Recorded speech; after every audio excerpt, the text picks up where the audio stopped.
बिहार में शिक्षा मंत्री चंद्रशेखर यादव की रामचरितमानस पर विवादित टिप्पणी को लेकर सियासत गरमाई हुई है। जेडीयू और आरजेडी के बीच घमासान जारी है। इस बीच उपेंद्र कुशवाहा ने बिहार में महाराष्ट्र की तरह बड़े खेल की तैयारी का संकेत दे दिया है। बिहार में मचे सियासी घमासान और पार्टी में अपनी उपेक्षा से आहत उपेंद्र कुशवाहा जेडीयू छोड़ने की लग रही अटकलों के बीच सोमवार को दिल्ली पहुंच गए हैं। उनके लोगों के अनुसार वो रूटीन हेल्थ चेकअप के लिए गए हैं, लेकिन सूत्रों के अनुसार बीजेपी के आला नेताओं से उनकी मुलाकात होनी है। उपेंद्र कुशवाहा अपने राजनीतिक करियर में लोकदल, जेडीयू, बीजेपी, राष्ट्रीय समता पार्टी और राष्ट्रीय लोक समता पार्टी जैसे राजनीतिक प्लेटफॉर्म पर पलट पलट कर खेलते रहे हैं।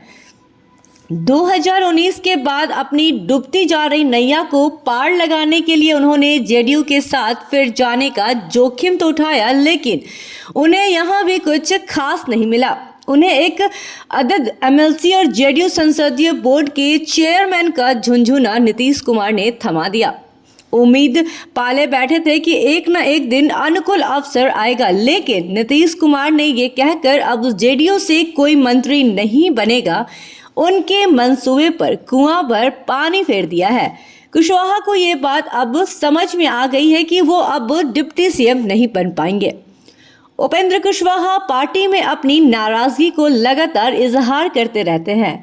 नालंदा की सभा में जब नीतीश ने कहा कि तेजस्वी की अगुवाई में ही 2025 का विधानसभा चुनाव होगा, तो उपेंद्र कुशवाहा ने उस पर आपत्ति जताई है। उन्होंने अपने नेता को सलाह दी कि अभी 2024 प्राथमिकता में रहनी चाहिए, 2025 तो दूर की बात है। ऐसा इसलिए उन्हें कहना पड़ा क्योंकि उन्होंने खुद को नीतीश कुमार का राजनीतिक उत्तराधिकारी मान लिया था।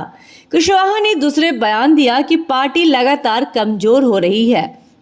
उनका तीसरा बयान सुधाकर सिंह के खिलाफ कार्रवाई करने की मांग को लेकर तेजस्वी यादव को लिखे पत्र के रूप में सामने आया।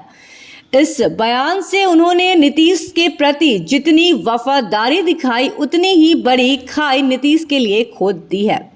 कुशवाहा ने चौथा बयान शिक्षा मंत्री चंद्रशेखर की टिप्पणी के खिलाफ दिया। कहा, चंद्रशेखर के खिलाफ कार्रवाई होनी चाहिए। आरजेडी के नेता बीजेपी के एजेंडा पर चल रहे हैं। चंद्रशेखर के बयान से बीजेपी को फायदा होगा। अपने 5वें बयान में उन्होंने कहा है कि अपने परिवार के फायदे के लिए तेजस्वी यादव ने बीजेपी से मिली भगत कर ली है। तो जाहिर सी बात है कि इस बयान के बाद कुशवाहा के खिलाफ कार्रवाई का दबाव आरजेडी की ओर से सीएम नीतीश पर पड़ेगा ही। यानी यहां भी कुशवाहा ने नीतीश के सामने गठबंधन धर्म के निर्वाह में परेशानी खड़ा कर दी है। उपेंद्र कुशवाहा ने अब तक अपने बयानों से जो हालात पैदा किए हैं, उससे निपटना आरजेडी और जेडीयू के लिए आसान नहीं होगा। एक दूसरे के प्रति अविश्वास और कटुता का भाव तो कुशवाहा ने पैदा ही कर दिया है। नीतीश अगर महागठबंधन से गुस्से में अलग होते हैं तो कहां जाएंगे? आरजेडी को विपक्ष में बैठने की आदत पड़ गई है। विपक्ष में अपनी पहचान स्थापित करने के लिए उन्होंने महागठबंधन का साथ तो लिया, लेकिन विपक्ष को गोलबंदी, खेमेबंदी के कारण उन्हें निराशा ही हाथ लगी है। अगर वो आरजेडी को छोड़ते हैं तो उन्हें बीजेपी का हाथ ही पकड़ना पड़ेगा। कुशवाहा महागठबंधन को अलविदा कहे न कहे, उनकी पार्टी जेडीयू बड़े साथी की नाराजगी से बचने के लिए कुशवाहा की कुर्बानी देने से भी नहीं हिचकेगी। कुशवाहा इससे अनजान नहीं है। आरजेडी के साथ जेडीयू के जाने पर पार्टी के जो नेता घुटन महसूस कर रहे हैं, वो भी कुशवाहा के साथ हो सकते हैं। Bureau report, city post live.